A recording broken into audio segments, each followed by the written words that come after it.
देशवासियों, हाथरस में षड्यंत्र करने वालों का सच देश के सामने आ गया है। हाथरस केस में सीबीआई ने चार्जशीट दायर कर दी है। इस चार्जशीट में पीड़िता के साथ बलात्कार और हत्या की बात मानी गई है। इस चार्जशीट से यह बात स्पष्ट हो चुकी है कि सीबीआई के पास क्रेडिबल साइंटिफिक एविडेंस हैं, गवाह हैं कि यह गैंगरेप था और बहुत ही ब्रूटली मर्डर किया गया था। अब कहां छिप गए हैं वो लोग जो कह रहे थे गैंगरेप हुआ ही नहीं।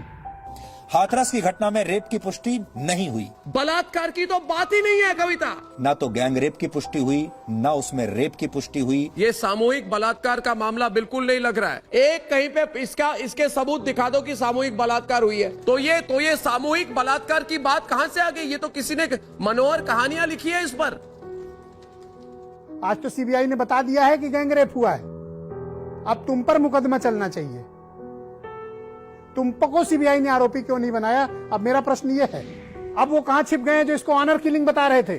जितना मैं समझ पा रही हूँ वो ये कि संदीप की लड़की से दोस्ती थी, वो ये कि संदीप और लड़की की इस दोस्ती से ऐतराज था लड़की के परिवार वालों को, और वो ये कि इसी वजह से लड़की की पिटाई लड़की की माँ और भाई ने की, जो वजह बनी लड़की की मौत की। ये पहलू आरोपी की तरफ से खुद सामने रख दिया गया है। बाकायदा पुलिस को चिट्ठी लिखकर आरोपी ने ये हॉरर किलिंग वाला एंगल सामने रख दिया है। जो नैरेटिव फ्लोट किए गए, सोचिए कादम्बिनी की अक्यूज्ड जेल से लेटर लिखता है एसपी हाथरस को, वो लेटर एसपी हाथरस के पास पहुंचने से पहले मीडिया के पास पहुंच जाता है, जिसमें अक्यूज कह रहे हैं मैंने नहीं मारा है, वो पीड़िता के भाई ने मारा है। वो लेटर अक्यूज लिखता है और वो मीडिया पे पहले आ जाता है।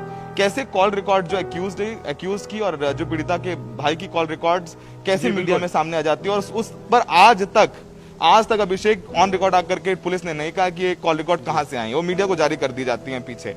जी न्यूज पर कल ही हमने आपको बताया था कि पीड़ित और आरोपी एक दूसरे को पहले से जानते थे और उनके बीच में फोन पर लगातार बातचीत हो रही थी। तो ये खबर भी सिर्फ रिपब्लिक भारत पर है कि आरोपी और पीड़िता के बीच में 104 फोन कॉल कैसे हो गए।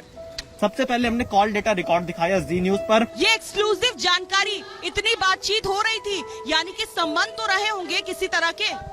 संबंध दोस्त तो थे, प्रेम संबंध थे। प्रेम संबंध थे, क्योंकि आप देखिए गांव के लोग कह रहे हैं दोनों के बीच में प्रेम संबंध था। इससे तो पूरा मामला ही बदल गया। एक गरीब दलित परिवार की बेटी के साथ इस प्रकार की घटना बहनों भाइयों ये हैरान करती है, ये विचलित करती है, ये बताती है कि समाज में जघन्यता किस प्रकार की भरी हुई है। और उससे भी घटिया बात, इस प्रकरण को लेकर जिस प्रकार के चारित्रिक हनन की कोशिश गुड़िया के साथ हुई, वो उससे बड़ी निर्लज्जता किसी सभ्य समाज के लिए हो नहीं सकती है। किसी सिविल सोसाइटी के लिए ऐसी निर्लज्जता भरा घटनाक्रम हो नहीं सकता कि हमने पीड़िता को विक्टिम शेम की कोशिश की, हमने उनके परिवार को अपमानित करने का प्रयास किया। परिवार को तो भड़काया गया, फिर उस एजेंडे को आगे बढ़ाया गया। वहां फोन करके पीड़ित परिवार को सिखाया जा रहा था कि आपको क्या कहना है। आप सोचिए ना, कितनी बड़ी हाथरस को लेकर साजिश रचने की कोशिश की जा रही थी, दंगों की साजिश थी, फंडिंग का तमाम वो चीजें। 100 करोड़ से ज्यादा की फंडिंग हुई है, उसमें 50 करोड़ तो सिर्फ मॉरिशस से आया यहाँ पे जातीय दंगा फैलाने के लिए। सोचिए कि इस देश में गैंगरेप पीड़िता जिसका मर्डर हुआ हो, जिनके पास खाने के लाले हों, उनको बताया गया कि उनको करोड़ों की फंडिंग हुई है। आज तक उनको मुआवजा नहीं दिया गया, आज तक नौकरी नहीं दी गई।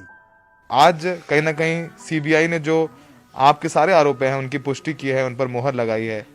मुझे पता है बहुत मुश्किल है आपके लिए, लेकिन कैसा महसूस कर रही हैं आप? ठीक कर रहे, तुम लोगों ने ठीक किया है हमारे साथ। हमको न्याय मिलने चाहिए मेरी बेटी को।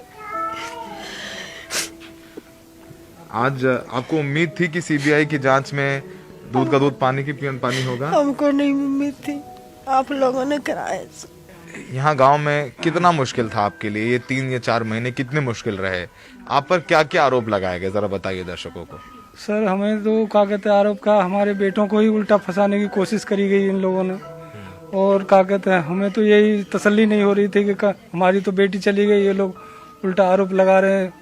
और आसपास के गांव जो हैं उल्टा सीधा बोल रहे हैं कि ये तो मतलब झूठा केस है। तमाम नैरेटिव बनाने की कोशिश की गई, लेकिन सीबीआई की चार्जशीट में ऐसा लग रहा है कि कहीं ना कहीं इंसाफ होते दिख रहा है। जो चारों आरोपी हैं इस पूरे मामले में, सीबीआई ने उनको गैंगरेप और मर्डर का दोषी पाया है। और हाथरस मामले में झूठ फैलाने और काल्पनिक खबरों पर रिपोर्ट तैयार करने वाले ऐसे पत्रकारों को ये बात अच्छी बिल्कुल नहीं लगेगी। दोस्तों, राष्ट्र की रक्षा के लिए, सच्चाई की सुरक्षा के लिए ऐसे लोगों को बेनकाब करना जरूरी हो गया है। बहिष्कार ही इनका इलाज है। दोस्तों, आइए और इनका पक्का इलाज करिए।